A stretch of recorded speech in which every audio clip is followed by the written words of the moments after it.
Hello everyone and welcome back to The Explainer. For all of you focused learners out there who just love to unravel complex ideas layer by layer, well, you are in the exact right place today.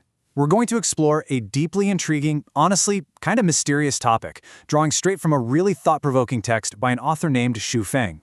It's titled Unclear Signs of Impending Death. Now, mortality is literally the ultimate mystery, right? It's something that's captivated human imagination since, well, the dawn of time. But this text takes a really specific, almost structural approach to looking at the end of life. It actually claims that there are patterns hiding in plain sight. So we're going to systematically break down the author's arguments, the anecdotal evidence they present, and the sweeping philosophical conclusions drawn from all of it. So get comfortable and let's unravel this together. Does death have precursors? It's a heavy question, isn't it? The text we're examining today doesn't just ask this in some abstract philosophical way. It poses this as a literal, physical inquiry. Are there tangible, observable warning signs before someone's life actually comes to an end? Xu Feng's writing suggests that there absolutely are. But here's the catch. They aren't the medical or physical symptoms you might immediately think of. Instead, the author argues that these precursors manifest as highly unusual, involuntary behaviors, actions that seem entirely out of character for the person doing them. The source material hooks us right away by suggesting that, hey, if we just knew what to look for, the timeline of our mortality might not be such a secret after all. Okay, let's dive into this. Section 1. The evidence. 4 anomalies. To support this really bold claim that death has observable precursors, the author doesn't hand us clinical data or medical charts. Instead, the text relies on 4 highly specific, deeply compelling case studies of bizarre human behavior right before death. These are moments where individuals suddenly broke their established life patterns for absolutely no discernible reason. Take the author's first case study, which involves the parents of actor Wang Jiwen. Usually, his father would drop his mother off at a local market before work. He'd just turn and walk away, and she would walk straight ahead without looking back. That was their normal routine. But on the day his father tragically passed away in an accident, something completely broke that pattern. His father stood frozen, staring deeply at his wife. Even more strangely, the mother, breaking her own routine completely, involuntarily turned around to look at him. She saw him gazing at her affectionately and waving before she finally left. The text highlights this exact moment. Neither of them knew why they were breaking their routine, but their involuntary actions signaled that something monumental was about to happen. And the author presents 3 more bizarre cases to back this up. First, an engineering minister visiting Zimbabwe suddenly became incredibly anxious as it got dark, demanded to drive back to Harare, and inexplicably insisted on switching seats mid-journey. Minutes later, their car crashed, and he was the only one who died. In another case, you have an elderly man in Zimbabwe who had been perfectly happy and healthy for over a year. Suddenly, he became incredibly agitated, demanding to return to China immediately. His family rushed him back, he saw his children and grandchildren, and shortly after, just passed away in his sleep. Finally, the author recounts the story of his own brother. Despite being relatively young and healthy, he suddenly had custom burial clothes made for himself out of nowhere, claiming it was just to be prepared. Just a few days later, he went to sleep and never woke up. The absolutely crucial point the text is making here is the inexplicable urgency and the highly specific, strange actions in every single one of these scenarios. Moving right along, Section 2, the unseen force theory. So what on earth connects a lingering wave goodbye, a sudden seat swap in a car, an urgent trip across the globe, and the premature purchase of burial clothes? The author uses a series of rhetorical questions to build this theory. Why switch seats mid-journey? Why the sudden urge to go home? Why prepare burial clothes early?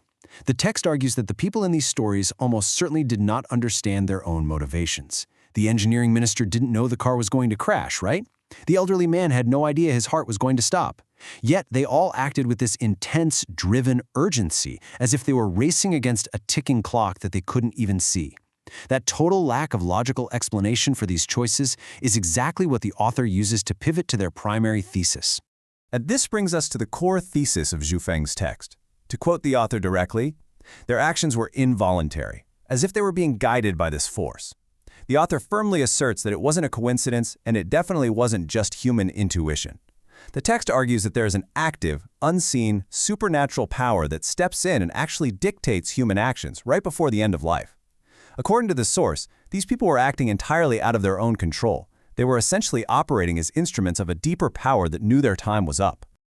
Building directly on that idea, the text arrives at a very fatalistic conclusion. When that unseen force takes over, it means one thing: your time on Earth has ended. The author emphasizes that it doesn't matter what the specific cause of death is going to be, whether it's a sudden car crash or simply passing away in your sleep. The text asserts that this unseen force enforces a strict, completely unchangeable timeline. It is a fate that we humans are completely powerless against. We can neither resist it nor change it. We just subconsciously follow the physical commands it gives us in our final moments. Now, what's really interesting about this next part is how it ties into history. Section 3, a Buddhist monk's premonition. Having established this theory of an unchangeable timeline guided by an unseen force, the author broadens the scope out to history and spiritual tradition. The point is to show that while ordinary people might be totally confused by these signals, historically there have been individuals who understood them perfectly. The text uses the story of the Buddhist sixth patriarch, Huneng, as its ultimate proof of concept. According to the source, Huneng didn't just have vague, confusing urges, he had total clarity.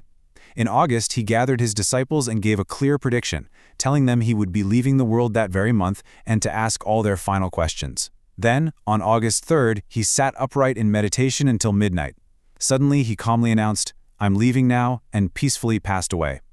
The text uses this historical account to argue that the timeline of death is a fixed reality, and that spiritual masters throughout history have possessed the ability to see it coming without any fear or confusion whatsoever.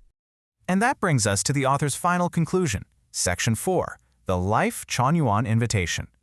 We've looked at the anecdotal evidence, we've explored the unseen force theory, and we've seen the historical examples of those who supposedly understood these signs. Now, the author transitions from presenting evidence to making a direct appeal, inviting the reader into a specific philosophical framework. The source makes this fascinating, sweeping claim: if we can just understand the principles behind these abnormal behaviors, we too can unlock the mystery. The text suggests that these signs aren't just random trivia, they're readable data. The author argues that by simply recognizing the underlying principles of a person's sudden, unusual actions, one can actually predict how much time that person has left in this world. It's a bold assertion, for sure, and it turns the totally unpredictable nature of death into something that, according to the text, can be decoded. And that brings us to the final, really provocative thought of the text. The author leaves the reader with an ultimatum. Do you wish to uncover these mysteries? The source directly asks if the reader still doubts the principles of Lifechanyuan, which is the specific philosophy or path being promoted by the author here. The text states pretty clearly that if you want to know the secrets of these timelines, you must follow Lifechanyuan step by step. If not, well, the choice is entirely yours. It's a very compelling way to wrap up the argument, challenging the audience to decide what they believe about the unseen forces that might be guiding our final moments. What do you think? Are these just strange coincidences, or is there a hidden structure to our mortality? It's definitely something for all of us to ponder as we wrap up this explainer. Keep learning, keep questioning, and I'll catch you next time.